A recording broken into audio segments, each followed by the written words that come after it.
స్వాగతం. నేను మీ మహంతి. ముందుగా ఈనాటి ముఖ్యాంశాలు. జిల్లాలో రోజు రోజుకు రోడ్డు ప్రమాదాల సంఖ్య పెరుగుతున్నాయని, ప్రమాదాలు తగ్గించే దిశగా ప్రతి ఒక్కరూ ట్రాఫిక్ నిబంధనలు పాటించాలని తెలిపిన సిపి రాజశేఖర్ బాబు, డిటిసి ఏ మోహన్, డీసీపీ కృష్ణమూర్తి నాయుడు. రాష్ట్ర ముఖ్యమంత్రి చంద్రబాబు నాయుడు ఎన్నికలకు ముందు రాష్ట్ర ప్రజలకు ఇచ్చిన హామీ మేరకు సూపర్ 6 పథకాలు అమలు చేయాల్సిందని స్పష్టం చేసిన సిపిఐ రాష్ట్ర కార్యదర్శి కె రామకృష్ణ. ప్రజలకు విద్యుత్ బిల్లుల చెల్లింపుల భారం తగ్గించేందుకు అమలు చేస్తున్న పీఎం సూర్యఘర్ పథకాన్ని సద్వినియోగం చేసుకుని ప్రతి ఇంటిని సూర్యఘర్ వెలుగులతో నింపి హరివిల్లు చేసుకోవాలని, కనెక్షన్ల కొరకు తక్షణమే నమోదు చేసుకోవాలని తెలిపిన ఎంపీ కేశవ శివనాథ్, జిల్లా కలెక్టర్ డాక్టర్ జి లక్ష్మీషా. జిల్లాలో రోజు రోజుకు రోడ్డు ప్రమాదాల సంఖ్య పెరుగుతున్నాయని, ప్రమాదాలు తగ్గించే దిశగా ప్రతి ఒక్కరూ ట్రాఫిక్ నిబంధనలు పాటించాలని సిపి రాజశేఖర్ బాబు, డిటిసి ఏ మోహన్, డీసీపీ కృష్ణమూర్తి నాయుడు అన్నారు. జాతీయ రహదారి భద్రతా మాసోత్సవాల సందర్భంగా జిల్లా రవాణా పోలీస్ శాఖల ఆధ్వర్యంలో మంగళవారం నాడు బైక్ ర్యాలీని డిటిసి ఏ మోహన్, డీసీపీ కృష్ణమూర్తి నాయుడు ప్రారంభించారు. బందర్ రోడ్ లోని డిటిసి కార్యాలయం నుండి మొదలై పోలీస్ కంట్రోల్ రూమ్ మీదుగా బెన్ సర్కిల్, మరలా డిటిసి కార్యాలయం వరకు బైక్ ర్యాలీ నిర్వహించారు. ఈ సందర్భంగా డిటిసి మోహన్ మాట్లాడుతూ, ప్రజల్లో హెల్మెట్ పై పూర్తి అవగాహన కల్పించేందుకు రోడ్డు భద్రతా కార్యక్రమంలో భాగంగా పోలీస్, రవాణా శాఖ అధికారులతో సంయుక్తంగా బైక్ ర్యాలీ నిర్వహించడం జరిగిందని ఆయన అన్నారు. జరిగిన రోడ్డు ప్రమాదాల్లో ఎక్కువ శాతం నిర్లక్ష్యంగా వాహనాలు నడపడం వల్ల జరుగుతున్నాయని, జాగ్రత్తలు తీసుకోకపోవడమే అందుకు కారణమని ఆయన అన్నారు. హెల్మెట్ లేకుండా బైక్ నడపడం సురక్షితం కాదని, ఏదైనా ప్రమాదం జరిగినప్పుడు ప్రమాద తీవ్రతను పెంచి ప్రాణ నష్టం కలిగించే అవకాశం ఉంటుందని ఆయన అన్నారు. హెల్మెట్ లేకుండా బైక్ నడపొద్దని డిటిసి చెప్పారు. డీసీపీ కృష్ణమూర్తి నాయుడు మాట్లాడుతూ, కార్లు, ద్విచక్ర వాహనాలు నడిపే వాహన చోదకులు సీట్ బెల్ట్, హెల్మెట్ ధరించే వాహనాలు నడపాలన్నారు. ట్రాఫిక్ నిబంధనలపై ప్రజల్లో అవగాహన కల్పించేందుకు పలు కార్యక్రమాలు చేపడుతున్నామని, అందులో భాగంగా పోలీస్, రవాణా శాఖ సంయుక్తంగా బైక్ ర్యాలీ నిర్వహించామన్నారు.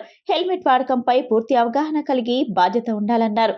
రోడ్డు ప్రమాదం జరిగినప్పుడు హెల్మెట్ ధరించని కారణంగా నిండు ప్రాణాలు కోల్పోతున్నారన్నారు. ద్విచక్ర వాహనదారులు తప్పనిసరిగా హెల్మెట్ వినియోగించాలన్నారు. వాహనాలు నడిపే వారిపై ప్రత్యేక నిఘా ఉంచామని, హెల్మెట్ ధరించిన వారిపై కేసుకు జరిమానాలు విధించడం జరుగుతాయని ఆయన అన్నారు. స్వచ్ఛంద సంస్థలు కూడా రోడ్డు భద్రతపై ప్రజల్లో అవగాహన కల్పించే విధంగా పలు కార్యక్రమాలు చేపట్టాలని ఆయన కోరారు. ఆర్టీఓ అధికారులు నిర్వహించిన బైక్ హెల్మెట్ ర్యాలీలో ADCP traffic AVL Prasanna Kumar, in charge ఆర్డీఓలు R Praveen, K Venkateswararao, motor వాహన తనిఖీ అధికారులు కె శివరాం గౌడ్, ఉదయ్, శివప్రసాద్, జీవీఎస్ఎన్ మూర్తి, రవాణా పోలీస్ అధికారులు పాల్గొన్నారు. లారీ అసోసియేషన్ వారు ఏర్పాటు చేసిన ఈ హెల్మెట్ ర్యాలీ అవగాహనని ఈరోజు ప్రారంభించడం చాలా సంతోషంగా ఉంది. గత కొద్ది రోజులుగా పోలీస్ శాఖ కావచ్చు, లేదంటే ట్రాన్స్పోర్ట్ డిపార్ట్మెంట్ కావచ్చు, వివిధ సంస్థలు, ముఖ్యంగా ఎన్జిఓస్ కావచ్చు, విద్యార్థులు కావచ్చు, అందరూ కూడా ఈ హెల్మెట్ అవగాహన ర్యాలీని భారీ ఎత్తున ప్రచారం చేస్తున్న విషయం నగర ప్రజానీకానికి అందరికీ తెలుసు. ఈ రహదారి భద్రతా మాసోత్సవాల్లో ముఖ్యంగా హెల్మెట్ అనేది కాన్సెప్ట్గా తీసుకోవడం జరిగింది. హెల్మెట్ ధారణ అనేది ఎంత ఇంపార్టెంటో తెలియజేస్తూ అన్ని సంస్థలు కూడా ప్లకార్డ్స్ కావచ్చు, లేదంటే హోర్డింగ్స్ కావచ్చు, వివిధ కళారూపాల్లో ఈరోజు ప్రజల్ని చైతన్యవంతం చేస్తూ, మరొక వైపున పోలీస్ శాఖ భారీ ఎత్తున ఈ హెల్మెట్ డ్రైవ్ ఏర్పాటు చేస్తూ ముందుకు పోతాం. అందులో భాగంగా రీసెంట్గా ఈ బెన్ సర్కిల్లో అసలు ఎంతమంది హెల్మెట్ ధరిస్తున్నారు, ఈ డ్రైవ్ స్టార్ట్ అయిన తర్వాత ఎంతమంది హెల్మెట్ ధరిస్తున్నారు అన్న విషయాన్ని మనము కెమెరాస్ ద్వారా, సీసీ కెమెరాస్ అనలిటిక్స్ ద్వారా అనలైజ్ చేస్తే మనకు 84.2% హెల్మెట్ ధరిస్తున్నారన్న విషయం వెలుగులోకి వచ్చింది. అయితే వేరే జాతీయ రహదారి భద్రతా మాసోత్సవాల్లో భాగంగా ఈరోజు 13వ రోజు కూడా మనం రకరకాల కార్యక్రమాలు చేస్తున్నాం. పోలీస్ శాఖ, రవాణా శాఖతో పాటు కొన్ని ఎన్జిఓస్ కూడా చేస్తున్నారు. మరి ఒక వారం రోజుల పాటు 24 తారీఖు నుంచి 30 తారీఖు వరకు కూడా లారీ యజమానుల సంఘం వాళ్ళ డ్రైవర్లకి శిక్షణ ఇవ్వడమే కాకుండా, వారి యొక్క శిక్షణ కాకుండా ప్రజలందరికీ కూడా ఈ యొక్క అవగాహన కలిగించాలని చెప్పి ఈ యొక్క ర్యాలీని ఏర్పాటు చేయడం ఎంతో సంతోషదాయకం.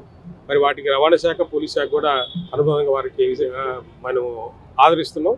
మరి ఇలాంటి కార్యక్రమాలు ముందుగా చేసి, మరి సిపి గారు చెప్పినట్టుగా అందరూ కూడా హెల్మెట్లు ధరించాలి. వారి యొక్క ప్రాణ భద్రత కంటే ఇంకోటి ముఖ్యమైనది లేదనే విషయాన్ని గమనించి మా యొక్క అధికారులతో పాటు సహకరించి ఈ యొక్క యజ్ఞాన్ని ఏదైతే సిపి గారు చెప్పారో దానిని అందరూ బాధ్యతగా మెలిగి మళ్ళీ మనం ప్రాణాలతో మన రోడ్డు మీద నుంచి బయలుదేరి మన ప్రాణాలతో ఇంటికి వెళ్ళే విధంగా అందరూ కోరుకోవాలని చెప్పి కోరుకుంటున్నాను. రాష్ట్ర ముఖ్యమంత్రి చంద్రబాబు నాయుడు ఎన్నికలకు ముందు రాష్ట్ర ప్రజలకు ఇచ్చిన హామీ మేరకు సూపర్ 6 పథకాలను అమలు చేయాల్సిందేనని సిపిఐ రాష్ట్ర కార్యదర్శి కె రామకృష్ణ అన్నారు. గుంటూరు జిల్లా మంగళగిరి పట్టణంలో సిపిఐ కార్యాలయం వద్ద ఏర్పాటు చేసిన అమరజీవి రావుల శివారెడ్డి కాంస్య విగ్రహావిష్కరణ సభలో సిపిఐ నియోజకవర్గ కార్యదర్శి చిన్ని తిరుపతయ్య అధ్యక్షతన జరిగిన కార్యక్రమంలో మంగళవారం రాత్రి పాల్గొని కె రామకృష్ణ మాట్లాడారు. ఎన్నికలకు ముందు రాష్ట్ర ప్రజలకు అనేక వాగ్దానాలు చేసిన ముఖ్యమంత్రి చంద్రబాబు రాష్ట్ర ఆర్థిక పరిస్థితి బాగాలేదని సూపర్ 6 పథకాలు అమలు చేయలేమని చెప్పటం సరైనది కాదని, రాష్ట్రంలో కేంద్రంలో ఎన్డీఏ ప్రభుత్వాలు ఉన్నాయని, రాష్ట్రాన్ని అభివృద్ధి పదంలో ముందుకు తీసుకెళ్తామని ఇప్పటి వరకు చెప్పి ప్రజలను మోసం చేశారని విమర్శించారు. ఇప్పుడు ఒకసారిగా రాష్ట్ర ఆర్థిక పరిస్థితి బాగాలేదని చెప్పి సంక్షేమ పథకాలను అమలు చేయమని చెప్పటం దారుణమైన అన్నారు. ఎన్నికల ముందు రాష్ట్ర ఆర్థిక పరిస్థితి దిగజారిపోయిందని మాట్లాడిన చంద్రబాబు నాయుడు వాగ్దానాలు ఇచ్చేటప్పుడు ఎందుకు గుర్తుకు రాలేదని విమర్శించారు. కేంద్రంలోని ఎన్టీఆర్ ప్రభుత్వం ప్రజా వ్యతిరేక విధానాలను అవలంబిస్తున్నాయని విమర్శించారు.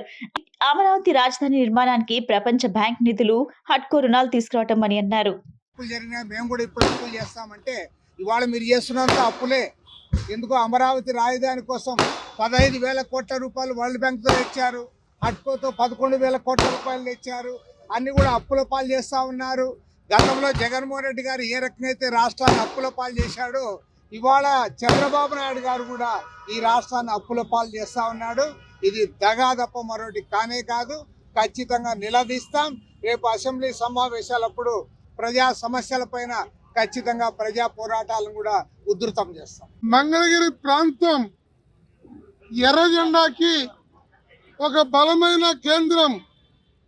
ఇవాళ దేశ రాష్ట్ర రాజకీయాలలో మతం పేరుతో, కులం పేరుతో, రాజకీయ పార్టీల పేరుతో ప్రజలను విడగొడుతున్నప్పటికీ మార్క్సిజానికి మరణం లేదు. సోషలిజాన్ని అంతిమంగా శ్రమ దోపిడీని, ఆర్థిక దోపిడీని, కుల పెడర్ని నిర్మూలించే వరకు కమ్యూనిస్ట్ ఉద్యమం ముందుకు పోతూనే ఉంటుంది. భారత కమ్యూనిస్ట్ పార్టీ రానున్న రోజుల్లో ఒక బలమైన శక్తిగా తీర్చింది. ఈ ప్రాంతంలో 2 సార్లు ఎమ్మెల్యేలకు ఉండి మంగళగిరి ప్రాంతానికి త్రాగునీటిని అందించినటువంటి మహానుభావుడు. అలాగే ఈ ప్రాంత పురోభివృద్ధికి బీజాలు వేసినటువంటి ఒక గొప్ప నేత. రావుల శివారెడ్డి గారి విగ్రహావిష్కరణ సందర్భంగా ఆయన విగ్రహాన్ని ఆవిష్కరించడంతో పాటు కమ్రేడ్ శివారెడ్డి గారి దగ్గర ఉన్నటువంటి కమ్యూనిస్టు నిబద్ధత, కమ్యూనిస్టు త్యాగం, కమ్యూనిస్టు స్ఫూర్తి, వీటన్నిటిని కూడా ఆయన యొక్క వారసత్వంగా ముందుకు తీసుకుని వెళ్ళటానికి జిల్లాలో, నియోజకవర్గంలో ప్రయత్నం చేస్తామని తెలియజేస్తూ ప్రజలకు విద్యుత్ బిల్లుల చెల్లింపుల భారం తగ్గించేందుకు అమలు చేస్తున్న పీఎం సూర్యఘర్ పథకాన్ని సద్వినియోగం చేసుకుని ప్రతి ఇంటిని సూర్యఘర్ వెలుగులతో నింపి హరివేలు చేసుకోవాలని, సోలార్ ప్యానెల్ కనెక్షన్ల కొరకు తక్షణమే పేరు నమోదు చేసుకోవాలని ఎంపీ కేశినేని శివనాథ్, జిల్లా కలెక్టర్ డాక్టర్ జి లక్ష్మీశాలు పిలుపునిచ్చారు. సూర్యఘర్ పథకంపై ప్రజల్లో అవగాహన కల్పించేందుకు నిర్వహించిన ర్యాలీని మంగళవారం ఎంపీ కేశినేని శివనాథ్, జిల్లా కలెక్టర్ డాక్టర్ జి లక్ష్మీశాలు పటమట ఎన్టీఆర్ సర్కిల్ నుండి ప్రారంభించి గురునానక్ కాలనీ వరకు ప్రజలతో కలిసి ర్యాలీలో పాల్గొన్నారు. అనంతరం గురునానక్ కాలనీలో సోలార్ ప్యానెల్ ను అమర్చిన గృహాన్ని సందర్శించి లబ్ధిదారుని అభినందించారు. ఈ సందర్భంగా ఎంపీ కేశినేని శివనాథ్ మాట్లాడుతూ ప్రజలకు విద్యుత్ చెల్లింపుల భారాన్ని తగ్గించేందుకు కేంద్ర ప్రభుత్వం పీఎం సూర్యఘర్ పథకాన్ని అమలు చేస్తుందన్నారు. అతి తక్కువ ఖర్చుతో లబ్ధిదారులు ఇంటిపై సోలార్ ప్యానెల్ ను ఏర్పాటు చేసుకోవడం ద్వారా తయారైన విద్యుత్ ను ఉచితంగా గృహ అవసరాలకు వినియోగించుకోవడం ద్వారా విద్యుత్ బిల్లుల చెల్లింపులు చెల్లించవలసిన అవసరం ఉండదన్నారు. తద్వారా ఎంతో ఆర్థిక ప్రయోజనం పొందగలుగుతారన్నారు. లబ్ధిదారులు 2 లక్షల విలువైన 3 kW సోలార్ ప్యానెల్ ను 78,000 ప్రభుత్వ రాయితీతో ఇంటి కప్పుపై ప్యానెల్ ను ఏర్పాటు చేసుకోవాల్సి ఉంటుందన్నారు. 2 లక్షల విలువైన 3 kW సోలార్ ప్యానెల్ ను 78,000 రాయితీతో ఇంటి పై కప్పుపై ఏర్పాటు చేసుకోవచ్చు అన్నారు. రాయితీ మినహా మిగిలిన సొమ్మును తక్కువ వడ్డీతో బ్యాంకు రుణంగా పొందవచ్చునన్నారు. దాదాపు 20 ఏళ్ల పాటు ఉచితంగా సౌర విద్యుత్ ను పొందవచ్చునని వివరించారు. 3 kV వ్యవస్థ ద్వారా నెలకు 300 యూనిట్ల వరకు విద్యుత్ ను ఉత్పత్తి చేయవచ్చునని, మన అవసరాలకు సరిపడా మిగిలిన సౌర విద్యుత్ ను గ్రిడ్ కు ఇవ్వడం ద్వారా ఆదాయం పొందవచ్చునని ఎంపీ కేశవన్ శివనాథ్ తెలిపారు. జిల్లా కలెక్టర్ డాక్టర్ జి లక్ష్మీషా మాట్లాడుతూ సూర్యఘర్ పథకం ద్వారా జిల్లాలో 2 లక్షల ఇళ్లకు సోలార్ విద్యుత్ ప్యానెల్ ను అమర్చి జిల్లాను అగ్రగామిగా నిలపాలనే లక్ష్యంగా నిర్ణయించడం జరిగిందన్నారు. 1 లక్ష మందికి పైగా లబ్ధిదారులకు బ్యాంకుల నుండి రుణాలను మంజూరు చేయాలని నిర్ణయించామన్నారు. ఇప్పటి వరకు సుమారు 800 మంది లబ్ధిదారులు రుణాల కొరకు దరఖాస్తు చేసుకోవడం జరిగిందని, ఇందులో 700 మందికి పైగా లబ్ధిదారులు 10% భాగస్వామ్యాన్ని చెల్లించడం జరిగిందన్నారు. బ్యాంకు నుండి రుణం పొందిన లబ్ధిదారులు సూర్యఘర్ పథకం ద్వారా ఉచితంగా విద్యుత్ ను వినియోగించుకొని ప్రతి నెల సాధారణ విద్యుత్ బిల్లు చెల్లించడం ద్వారా ఆదా అయ్యే సొమ్మును బ్యాంకు రుణం కింద చెల్లిస్తే రుణం తీరుతుందన్నారు. లబ్ధిదారులు ఇంటి కప్పుపై ప్రభుత్వ రాయితీతో పాటు అతి తక్కువ ఖర్చుతో సోలార్ సిస్టమ్ ను ఏర్పాటు చేసుకుని ఉచితంగా విద్యుత్ ను వినియోగించుకొని ప్రజలకు కరెంట్ బిల్లుల భారాన్ని తగ్గించాలన్నదే ప్రభుత్వ లక్ష్యమన్నారు. లబ్ధిదారులు సూర్యఘర్ పథకం కింద రుణం కొరకు దరఖాస్తు చేసుకుంటే కాలయాపన చేయకుండా స్వీకరించిన దరఖాస్తులను పరిశీలించి తక్షణమే రుణాలను మంజూరు చేయాలని బ్యాంకర్లకు సూచించామన్నారు. ఇప్పటి వరకు దాదాపు 70,000 మంది లబ్ధిదారులు ప్యానెల్ రూపొందించేందుకు పేర్లను నమోదు చేసుకోవడం జరిగిందన్నారు. ప్రజలు సౌరశక్తి విద్యుత్ ను వినియోగించుకోవడం ద్వారా కాలుష్య రహిత, పర్యావరణ హిత సమాజ నిర్మాణంలో భాగస్వాములు కావాలని కలెక్టర్ లక్ష్మీషా పిలుపునిచ్చారు. అనంతరం గురునానక్ నగర్ లో సోలార్ విద్యుత్ ప్యానెల్ ను అమర్చుకున్న మన్న నాగభాస్కరమ్మ గృహానికి వెళ్లి ఇంటిపై కప్పుపై సోలార్ ప్యానెల్ ను పరిశీలించి సోలార్ ప్యానెల్ ద్వారా విద్యుత్ తయారీ వినియోగం వివరాలను అడిగి తెలుసుకుని లబ్ధిదారుని అభినందించారు. సూర్యఘర్ అవగాహన ర్యాలీలో municipal commissioner HM Dhyan Chandra, అదనపు commissioner doctor D Chandrasekhar, POUCD P Venkatanarayana, zonal commissioner Prabhudas, DRDA PD K Srinivasarao, Transco SEA Muralimohan, corporator Chennupati Usharani, Mommaneni Venkata Prasad, స్థానిక నాయకులు గద్దె క్రాంతి కుమార్, స్థానిక ప్రజాప్రతినిధులు, వివిధ శాఖల అధికారులు పాల్గొన్నారు.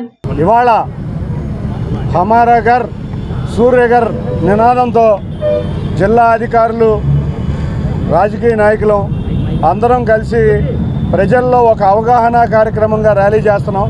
దానికి ఎన్టీఆర్ జిల్లా అన్ని జిల్లాల కన్నా ముందుగా ఈ కార్యక్రమాన్ని ప్రారంభించడానికి ముఖ్య కారణమైన జిల్లా కలెక్టర్ లక్ష్మీషా గారికి, అంతేకాకుండా మున్సిపల్ కమిషనర్ గారికి, ధ్యాన్ చంద్ గారికి, ఇక జిల్లా అధికారులకి ముందుగా ధన్యవాదాలు తెలుపుకుంటున్నాం. ఎందుకంటే ఇవాళ మనం అందరికీ కూడా కరెంట్ అనేది చాలా భారం అయిపోయింది. విద్యుత్ ఛార్జీలు చాలా భారమైన ఈ రోజుల్లో ప్రధానమంత్రి గారు సూర్యఘర్ నినాదంతో ఇవాళ ప్రతి ఇంటిలోనూ విద్యుత్ ఉత్పాదనే కాకుండా తమ సొంత అవసరాలు కాకుండా గ్రిడ్కి కూడా కనెక్షన్ ఇచ్చి ఎంతో కొంత ఆదాయం పేదవారికి వచ్చే విధంగా కేంద్ర ప్రభుత్వం ఈ పథకాన్ని ముందుకు తీసుకొచ్చింది.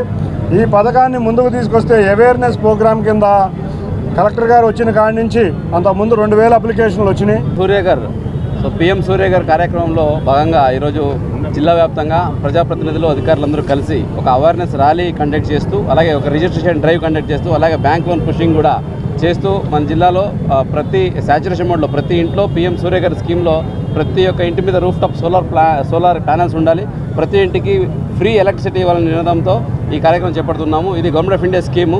మన రాష్ట్రంలో కూడా గౌరవ ముఖ్యమంత్రి గారు మంచి ఆలోచనతో SC STకి ఇది ఫ్రీ ఆఫ్ కాస్ట్, అంటే సబ్సిడీతో పాటు ఈ లోన్ అయితే ఉంటుందో అది కూడా గవర్నమెంట్ ఇవ్వడానికి కూడా పాలసీ సిద్ధమవుతా ఉంది. ఈ ప్రకారంగా మన జిల్లాలో కొంచెం త్వరగానే చేసి ప్రతి ఒక్కరిని సాచురేట్ చేయాలనే ఉద్దేశంతో ముందుకెళ్తుండగా ప్రతి ఒక్కరు అంటే ప్రజాప్రతినిధులు, MP గారు అయితే ఎమ్మెల్యే గారు అందరూ సహకరించారు. మేము కూడా మీతో కలిసి నడుస్తాము, ప్రతి ఒక్కరిని మనం మోటివేట్ చేద్దామని చెప్పారు. ఇది చాలా ఆనందదాయకము. ఇట్లాగే ప్రతి ఒక్కరికి ఇంక్లూడ్ మీడియా మిత్రులు కూడా రిక్వెస్ట్ ఏంటంటే మీరు ఫస్ట్ రిజిస్టర్ అవ్వండి, అధికారులు మీరు రిజిస్టర్ అవ్వండి. సో ఒక్కొక్క రిజిస్టర్ అయిన తర్వాత మీరు ఇంకొక ముగ్గురు రిజిస్టర్ చేయండి. ఇప్పుడు నేను రిజిస్టర్ అయ్యాను ఆల్రెడీ, ఈరోజు MP గారికి చెప్పాను, ఎమ్మెల్యే గారికి, కార్పొరేటర్ ముగ్గురికి నేను రిజిస్టర్ చేయిస్తాను. అట్లాగే మీరు ముగ్గురు రిజిస్టర్ చేయండి. ఇది ఒక వేవ్ లాగా వెళ్ళాలి. ధర్మరాజ్ చేత ప్రతిష్ఠింపబడిన శ్రీ బ్రహ్మరాంబ మల్లేశ్వర స్వామివారి దేవస్థానంలో అమావాస్య సందర్భంగా అమ్మవారి సన్నిధిలో వేకువజామున ఖడ్గమాల అనంతరం చండీ హోమం నిర్వహిస్తున్నట్లు ఆలయ అర్చక స్వామి లక్ష్మీ రాఘవేంద్ర శర్మ తెలిపారు. అమావాస్య విశిష్టమైన రోజు కావడంతో అమ్మవారి సన్నిధిలో ఈ ప్రత్యేక కార్యక్రమాలు భక్తులు నిర్వహించుకుంటే వారు ఆశించిన పనులు తక్షణమే పూర్తవుతాయన్నారు.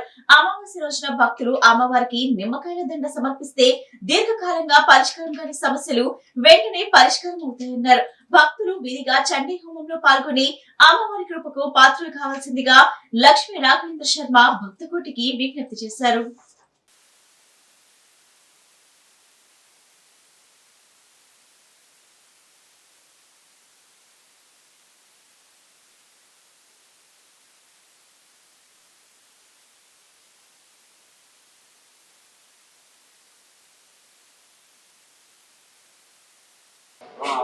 శ్రీ గురుభ్యో నమః.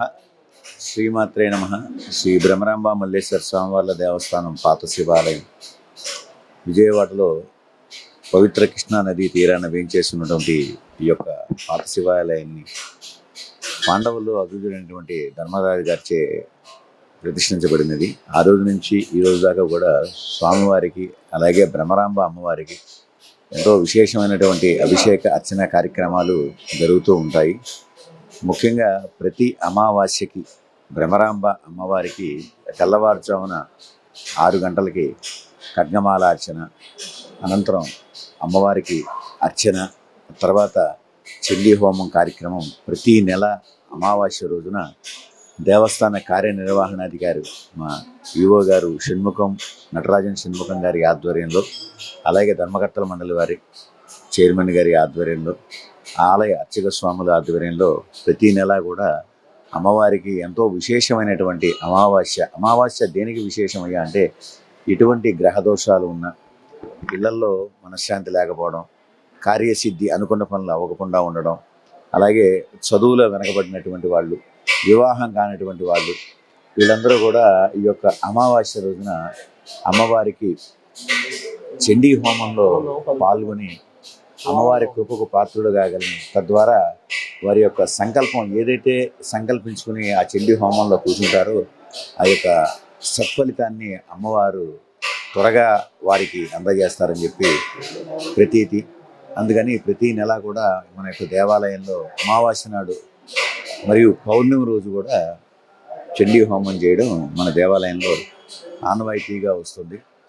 కాబట్టి రేపు అమావాస్య సందర్భంగా ప్రతి ఒక్కళ్ళు కూడా ఈ కార్యక్రమాన్ని చండీ హోమంలో పాల్గొని స్వామివారి తీర్థప్రసాదాలు, అమ్మవారి తీర్థప్రసాదాలు స్వీకరించవలసిందిగా కోరుతున్నాము. ఓం నమః శివాయ. ఓం సదాశివ సమారంభాం శంకరాచార్య మధ్యమాం అస్మదాచార్య పర్యంతాం వందే గురు పరంపరాం.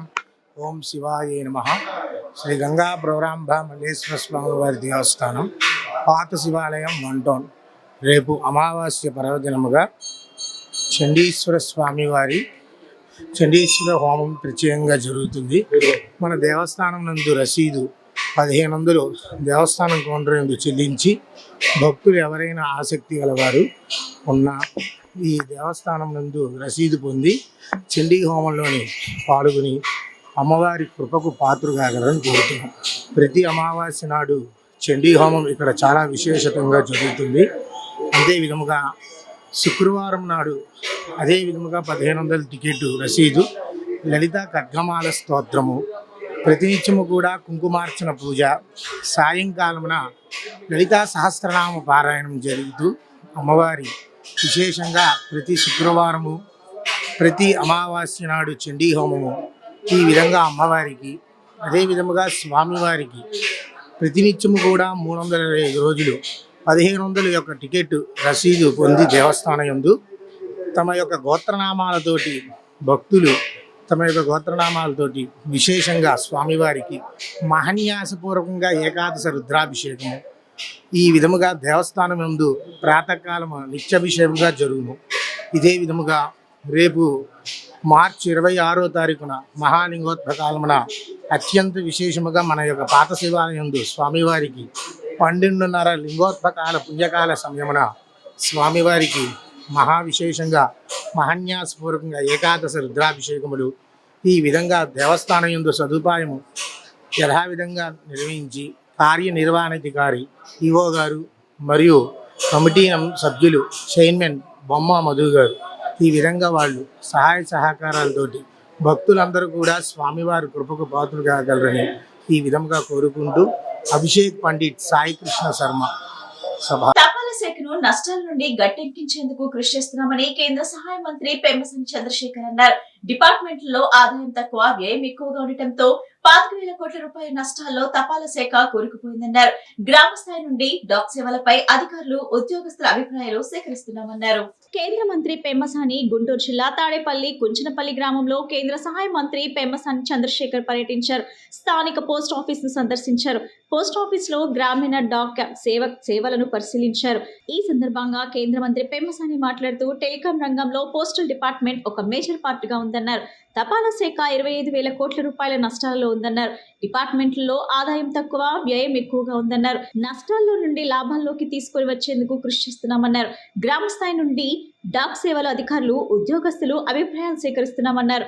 గ్రౌండ్ లెవెల్లో రిపోర్ట్ తీసుకొని ముందుకు వెళ్లే విధంగా ప్రతిపాదనలు సేకరిస్తున్నాం. ఈ కార్యక్రమానికి హాజరైన పోస్టల్ డిపార్ట్మెంట్ అధికారులు, స్థానిక టీడీపీ నాయకులు పాల్గొన్నారు.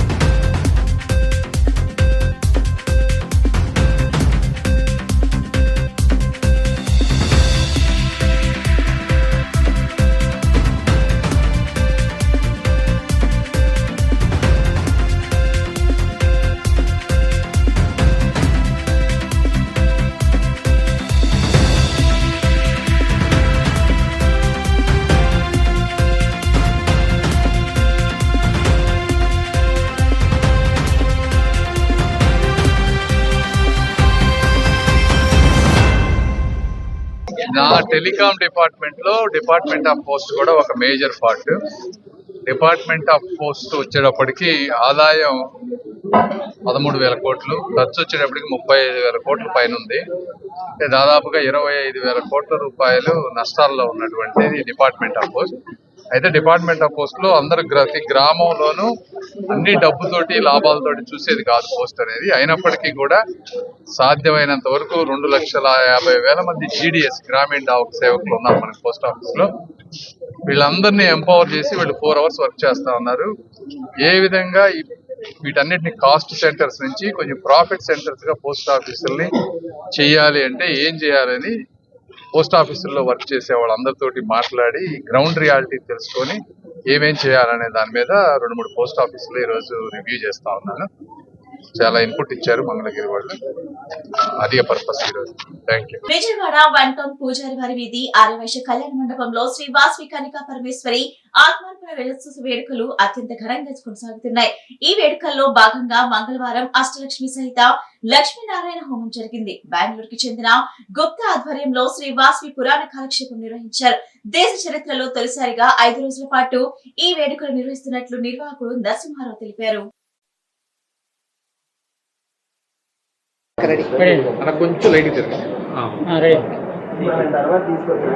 జై వాసవి, జై జై వాసవి. శ్రీ వాసవి ఫౌండేషన్ ఆధ్వర్యంలో గత 25 సంవత్సరాలుగా విజయవాడ నగరంలో శ్రీ వాసవి అమ్మవారి ఆత్మార్పణ పర్వదిన మహోత్సవాలు అత్యంత వైభవంగా నిర్వహించున్నాము. ఈ సంవత్సరం 25 సంవత్సరం సందర్భంగా 5 రోజుల పాటు విశేష కార్యక్రమాలతో నిర్వహిస్తున్నాం. రేపటి రోజు వాసవి వ్రతం విజయవాడ నగరంలో ఇంతవరకు ఎవరు చేయలేదు. అటువంటి వ్రతాన్ని రేపు మాతాజీ గారిచే వాసవి వ్రతాన్ని నిర్వహించబడుతుంది. అలాగే ఎల్లుండి 30వ తారీఖు వాసవి అమ్మవారికి సార ఏర్పాటు చేయబడింది. అలానే తిరుప్పావడే కార్యక్రమం కూడా ఏర్పాటు చేయడం జరిగింది. 31వ తారీఖు కలిశాలతో ఊరేగింపు, వాసవి హోమం, అభిషేకాలు, కుంకుమ పూజలు, వేలాది మందిగా భక్తులు పాల్గొని ఈ కార్యక్రమాన్ని జయప్రదం చేస్తారు. జై వాసవి, జై జై వాసవి. ఈరోజు ప్రత్యేకంగా బెంగళూరు నుంచి వచ్చిన వేమ సుబ్రహ్మణ్య గుప్తా గారిచే వాసవి పురాణాన్ని, ప్రవచనాన్ని తెలియజేస్తున్నాం. అలాగే పుట్టపర్తి నుంచి వచ్చిన మాతాజీ గారు కూడా వాసవి కీర్తనలు, భజనలు చేపిస్తూ భక్తుల్ని ఆకర్షింపజేస్తున్నారు. సూపర్ 6 పథకాలను అమలు చేయాలని చేతులెత్తేసిన సీఎం చంద్రబాబు నాయుడు పేద ప్రజలకు సమాధానం చెప్పాలని వైకాపా నేత పోతిన మహేష్ డిమాండ్ చేశారు. వైఎస్ జగన్ పథకాలు అమలు చేస్తే ఏపీ మరో బీహార్ గా మారుతుందని చెప్పిన చంద్రబాబు సూపర్ 6 పథకాలను అమలు చేస్తానని చెప్పి ప్రజల చేత ఓట్లు వేయించుకొని అమలు చేయడం సాధ్యం కాదని చెప్పడం ప్రజలను మోసం చేయడం కాదా అని మహేష్ ప్రశ్నించారు. వంటూరులోని తన నివాసంలో ఏర్పాటు చేసిన విలేకరుల సమావేశంలో పోతిన మహేష్ మీడియాతో మాట్లాడారు.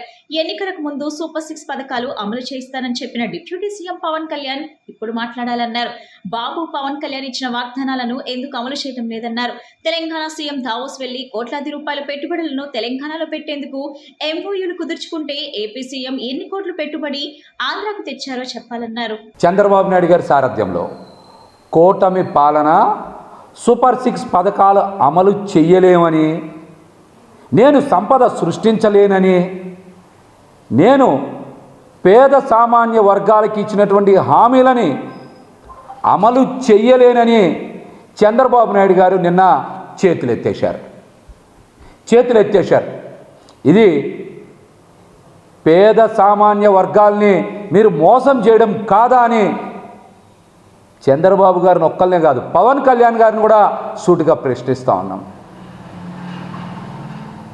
ఎన్నికల సమయంలో కూడా సూపర్ 6 అమలు చేస్తాం అని చంద్రబాబు గారు ఓదారగొట్టారు.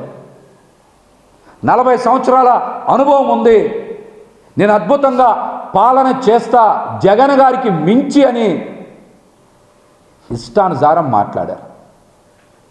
వీరితో పాటు పవన్ కళ్యాణ్ గారు కూడా సూపర్ 6 అమలు చేయించే బాధ్యత నాది, నన్ను నమ్మండి, కూటమికి మద్దతు ఇవ్వండి, ఓట్లు వేయండి అని ఆయన చంద్రబాబు గారితో కలిసి ప్రచారం చేశారు. మరి ఈ రోజున పవన్ కళ్యాణ్ గారు నిన్న చంద్రబాబు నాయుడు గారు సూపర్ 6 అమలు చేయలేమని వారు ప్రకటించారు. దీని మీద మీరు స్పందించాలి, పోరాడాలి, సూపర్ 6 అమలు చేయించే బాధ్యత మీరు తీసుకోవాలి. లేదంటే ప్రజల్ని నమ్మించి మోసం చేసిన మిమ్మల్ని కూడా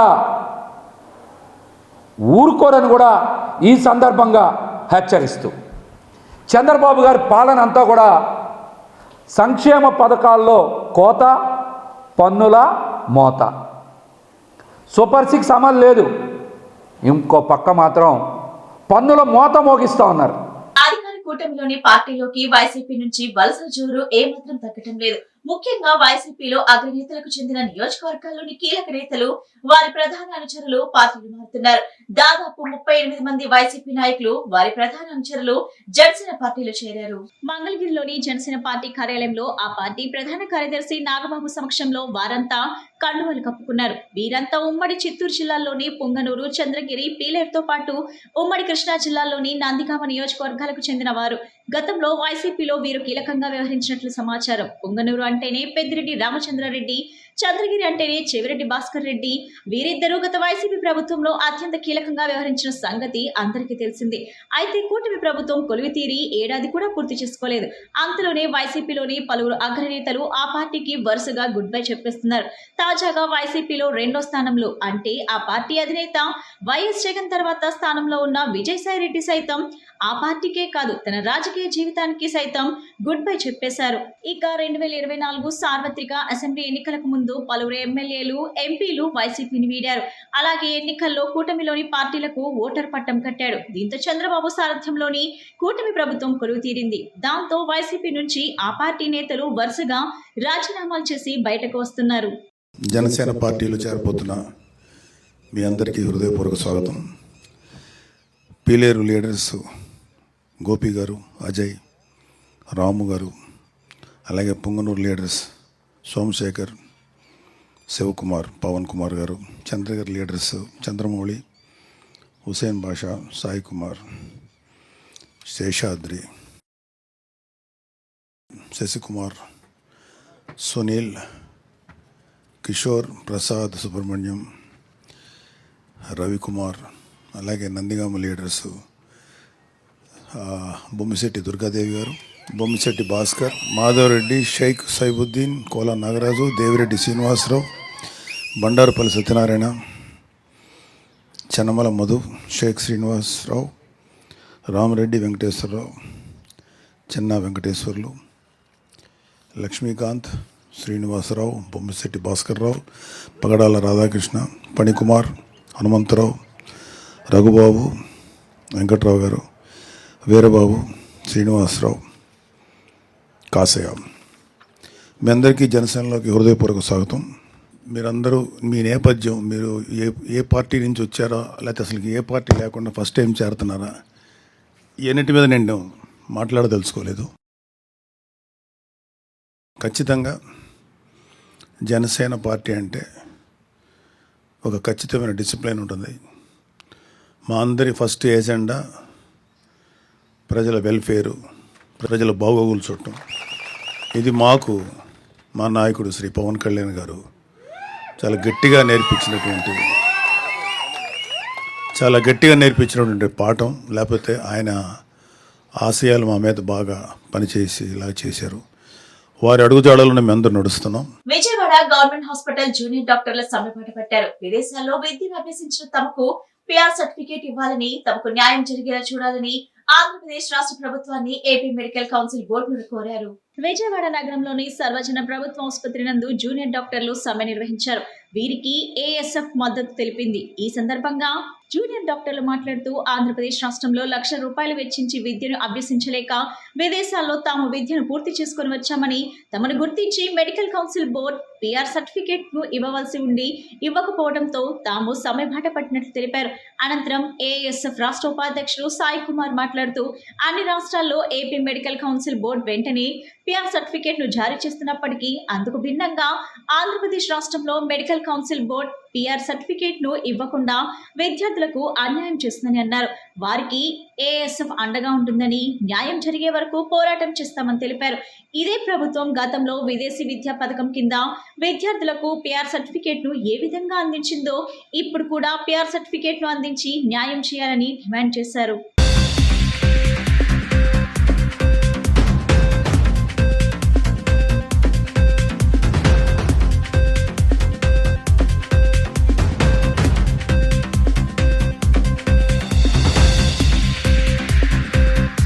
అండి చాలా దారుణం అండి. ఎప్పటి నుంచో కూడా స్టూడెంట్స్ చాలా ఇబ్బంది పెడుతున్నారు.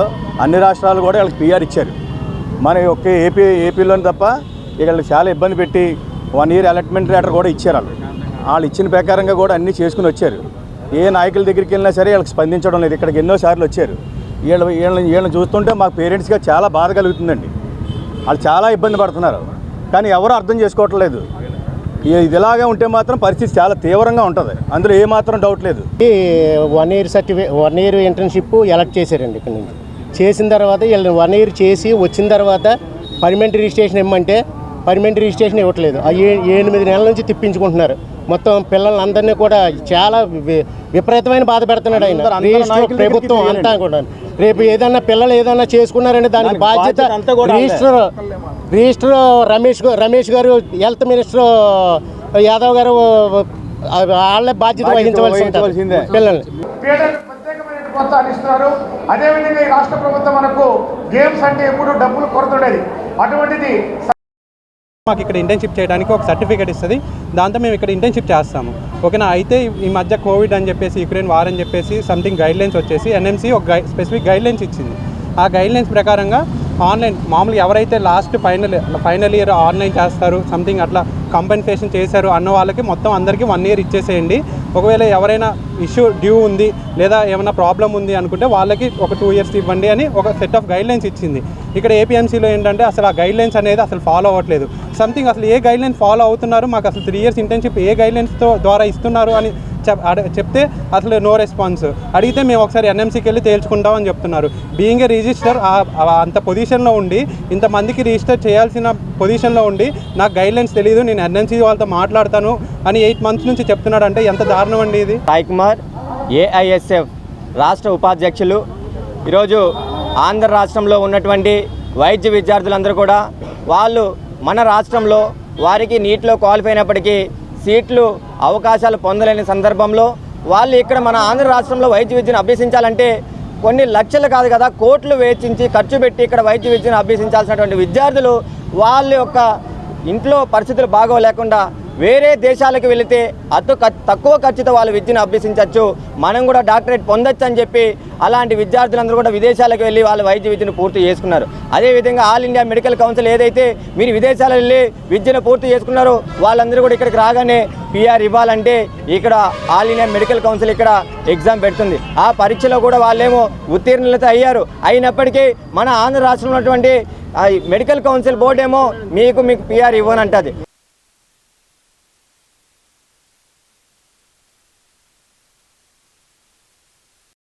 నాకు ఫస్ట్ అటెంప్ట్లోనే నేను ఎఫ్ఎంజీ క్లియర్ చేశాను. ఇదే ఏపీఎంసీ 1 year ఇంటర్న్షిప్ మాకు ప్రొవైడ్ చేసింది. 1 year ఇంటర్న్షిప్ చేసుకున్న తర్వాత నేను మళ్ళీ పిఆర్ ఇవ్వడం కోసం వస్తే వీళ్ళు మళ్ళీ సర్టిఫికేట్స్ వెరిఫై చేయాలి, ఇంకా కొంతమందికి 2 years పడవచ్చు, ఎందుకు మీకు ఇంత తొందర అని ఆల్మోస్ట్ 3 to 4 times మేము వచ్చాము. ఇంకా మా సీనియర్స్ అయితే ఆల్మోస్ట్ 9 months నుంచి వాళ్ళు పిఆర్ కోసం వెయిట్ చేస్తూ ఉన్నారు. 9 monthsలో వాళ్ళు పీజీ ప్రిపేర్ అయి ఉంటే వాళ్ళు పీజీ చేసి ఈరోజు ఫస్ట్ ఇయర్ చేసి ఉండే వాళ్ళు అయి ఉండొచ్చు. ఇంకా కొంతమంది జూనియర్స్కి అయితే 3 years ఇంటర్న్షిప్ ఇచ్చారు. ఎన్సీసీలో చేరిన నూతన విద్యార్థుల ప్రతిభను వెలికి తీసేందుకు విజయంత 2.0 పేరిట NCC for Andhra girls fest ను నిర్వహిస్తున్నట్లు ఫెస్ట్ కన్వీనర్ పివి సిద్ధార్థ కళాశాల ANO lieutenant doctor CHV Rohini Kusuma తెలిపారు. రాబోయే సంవత్సరంలో జరిగే టీఎస్సీ, ఆర్టీసీ వంటి జాతీయ స్థాయి క్యాంపుల కోసం ఈ పోటీలు దోహదపడతాయని చెప్పారు. ఎన్సీసీ అంటే డ్రిల్ మాత్రమే కాదు, ఆనందం, ఆహ్లాదాన్ని కూడా అందించాలని ఫెస్ట్ ని ఏర్పాటు చేశామన్నారు. విజయవాడ మొగల్రాజ్పురంలోని పివి సిద్ధార్థ కళాశాల ఆడిటోరియంలో విజయంత 2.0 పేరిట NC4 ఆంధ్ర గర్ల్స్ ఫెస్ట్ నిర్వహించారు. యూనిట్ పరిధిలో వివిధ పాఠశాలలు, కళాశాలకు చెందిన ఎన్సీసీ క్యాడెట్లు ఈ కార్యక్రమంలో ఉత్సాహంగా పాల్గొన్నారు. క్యాడెట్లకు drill, debate, flag area, poster a presentation, solo dance, group song, group dance, unity inspire diversity విభాగాల్లో పోటీలు నిర్వహించారు. ఈ పోటీల్లో క్యాడెట్లు ఉత్సాహంగా పాల్గొని తమ ప్రతిభను చాటారు. పోటీల్లో ఉత్తమ ప్రతిభ కనపరిచిన విద్యార్థులకు బహుమతులు అందజేశారు. ఈ సందర్భంగా ఫెస్ట్ కన్వీనర్ పివి సిద్ధార్థ కళాశాల ANO lieutenant doctor CHV Rohini Kusuma మాట్లాడుతూ తమ కళాశాల స్వర్ణోత్సవ సంవత్సరంలో విజయంత 2.0 పేరిట NCC4 ఆంధ్ర గర్ల్స్ ఫెస్ట్ ను నిర్వహించామని చెప్పారు. ఈ ఫెస్ట్ లో విద్యార్థులకు వివిధ రకాల పోటీలు నిర్వహించామని అన్నారు. రాబోయే సంవత్సరంలో జరిగే టీఎస్సీ, ఆర్టీసీ వంటి జాతీయ స్థాయి క్యాంపుల కోసం ఈ పోటీలను నిర్వహిస్తున్నట్లు తెలిపారు. యూనిట్ పరిధిలోని 12 పాఠశాలలు, 4 కళాశాలల నుంచి ఎన్సీసీ క్యాడెట్లు 400 మంది హాజరయ్యారని అన్నారు. విద్యార్థుల్లో ఉన్న నైపుణ్యాలను వెలికితీసి అందరికీ తెలియజేయాలనే ఉద్దేశంతో ఈ ఫెస్ట్ నిర్వహించామని తెలిపారు. ఎన్సీసీ అంటే డ్రిల్ మాత్రమే కాదు, ఆనందం, ఆహ్లాదాన్ని కూడా అందించాలని ఫెస్ట్ ను ఏర్పాటు చేశామన్నారు. Junior under officer Purnodaya Lakshmi, CH Chandrika మాట్లాడుతూ విద్యార్థుల్లో నాయకత్వ లక్షణాలు, ఆత్మవిశ్వాసం, ధైర్యం, క్రమశిక్షణ నేర్పుతుందని అన్నారు. దేశభక్తి, జాతీయ భావం, సమాజ సేవ అలవడతాయని చెప్పారు. ఎన్సీసీ చేసిన విద్యార్థులకు విద్య, ఉద్యోగాల్లో రిజర్వేషన్ ఉంటుందన్నారు. పివి సిద్ధార్థ కళాశాల ఆధ్వర్యంలో ఈ స్వర్ణోత్సవ సంవత్సరాన మేము 4 Andhra girls battalion girls pest అనేది నిర్వహిస్తున్నాము. దీని పేరు విజయంత 2.0. ఈ ఫెస్ట్ యొక్క ముఖ్యమైన ఉద్దేశం ఏంటంటే ఎన్సీసీ కెడెట్స్, ఎన్సీసీలో జాయిన్ అయిన నూతన విద్యార్థుల యొక్క టాలెంట్స్ బయటకు తీయడానికి దీన్ని మేము ఉపయోగిస్తున్నాము. ఈ సందర్భంగా వాళ్ళకి రకరకాలైన ఆటల పోటీలు, తర్వాత కల్చరల్ కాంపిటీషన్స్ కండక్ట్ చేస్తున్నాము. Debate competition, flag area competition ఇవన్నీ కూడా కండక్ట్ చేస్తున్నాము. దీనివల్ల ఏంటంటే రాబోయే సంవత్సరంలో టీఎస్సీ క్యాంప్కి కానీ లేదంటే ఆర్డీసీకి కానీ ఇలాంటి కాంపిటీషన్స్లో అంటే నేషనల్ లెవెల్ కాంపిటీషన్స్లో, నేషనల్ లెవెల్ క్యాంప్లో సెలక్షన్స్ కోసం దీన్ని మేము కండక్ట్ చేస్తున్నాము. దీనికి మొత్తం మీద 12 స్కూల్స్ నుంచి 4 కాలేజెస్ నుంచి అటెండ్ అయ్యారు. దాదాపు 400 మంది విద్యార్థులు దీనికి అటెండ్ అయ్యారు. ఈ సందర్భంగా వాళ్ళల్లో ఉన్న నైపుణ్యాలని వెలికితీసి అందరికీ తెలియజేయాలి అని చెప్పేసి ఉద్దేశం. కేవలం ఎన్సీసీ అంటే డ్రిల్ మాత్రమే కాదు, ఆనందం, ఆహ్లాదాన్ని కూడా అందించాలని చెప్పేసి ఉద్దేశంతో ఈ ఫెస్ట్ని మేము ఆర్గనైజ్ చేస్తున్నాము. ఈ ఫెస్ట్కి మాకు అన్ని విధాలా సహకరించిన అందరి స్పాన్సరర్స్కి కూడా మేము హృదయపూర్వకంగా ధన్యవాదాలు తెలియజేస్తున్నాము. గర్ల్స్ బెటాలియన్ నుంచి అందరము కెడెట్స్. నా పేరు Purnodaya Lakshmi, junior under officer. నేను 4 ఆంధ్ర గర్ల్స్ బెటాలియన్కి PV Siddhartha college of arts and science. మేము ఇక్కడ ఈవెంట్ అనేది కండక్ట్ చేస్తున్నాము. దగ్గరగా కాకినాడ గ్రూప్ అందరూ స్కూల్స్ అండ్ కాలేజెస్ అంతా కలిపి ఇక్కడ పార్టిసిపేట్ అనేది చేస్తున్నారు. మార్నింగ్ ఆల్రెడీ డ్రిల్ అవన్నీ కండక్ట్ చేసేసాము. ఇప్పుడు ఇన్ఫార్మల్ ఈవెంట్స్ అనేవి కండక్ట్ చేస్తున్నాము. మార్నింగ్ ఫార్మల్ ఈవెంట్స్ వాటన్నిటికీ మాకు స్పాన్సర్స్ ఆల్రెడీ ఇచ్చారు. వాకింగ్ క్లబ్ మా కాలేజ్లో చేసేవాళ్ళు, ప్లస్ మా కాలేజ్ అలుమినీ వాళ్ళు కూడా మాకు స్పాన్సర్స్ చేశారు. ఇంకా స్పాన్సర్స్ ఇచ్చిన వాళ్ళని అదంతా బ్యానర్స్ కానీ అట్లాగా అందరివి స్పాన్సర్స్ అవన్నీ వేపించాము. ప్లస్ కన్సల్టెన్సీస్ కూడా మాకు ఈసారి సపోర్ట్ చేశారు.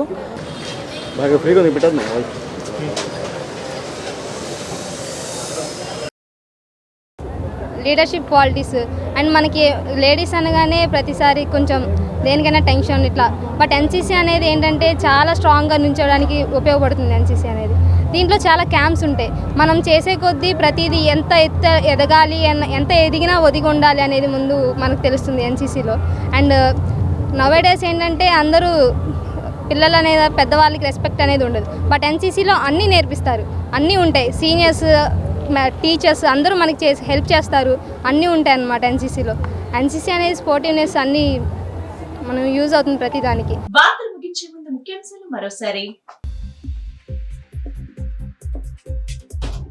జిల్లాలో రోజు రోజుకు రోడ్డు ప్రమాదాల సంఖ్య పెరుగుతున్నాయని, ప్రమాదాలు తగ్గించే దిశగా ప్రతి ఒక్కరూ ట్రాఫిక్ నిబంధనలు పాటించాలని తెలిపిన సిపి రాజశేఖర్ బాబు, డిటిసి ఏ మోహన్, డీసీపీ కృష్ణమూర్తి నాయుడు. రాష్ట్ర ముఖ్యమంత్రి చంద్రబాబు నాయుడు ఎన్నికలకు ముందు రాష్ట్ర ప్రజలకు ఇచ్చిన హామీ మేరకు సూపర్ 6 పథకాలు అమలు చేయాల్సిందని స్పష్టం చేసిన సిపిఐ రాష్ట్ర కార్యదర్శి కె రామకృష్ణ. ప్రజలకు విద్యుత్ బిల్లుల చెల్లింపుల భారం తగ్గించేందుకు అమలు చేస్తున్న పీఎం సూర్యఘర్ పథకాన్ని సద్వినియోగం చేసుకుని ప్రతి ఇంటిని సూర్యఘర్ వెలుగులతో నింపి హరివిల్లు చేసుకోవాలని, కనెక్షన్ల కొరకు తక్షణమే నమోదు చేసుకోవాలని తెలిపిన ఎంపీ కేశినేని శివనాథ్, జిల్లా కలెక్టర్ డాక్టర్ జి లక్ష్మీషా. ఈ బులెటిన్ ఇంతటితో సమాప్తం. తిరిగి మరో బులెటిన్ కలుద్దాం. నమస్కారం.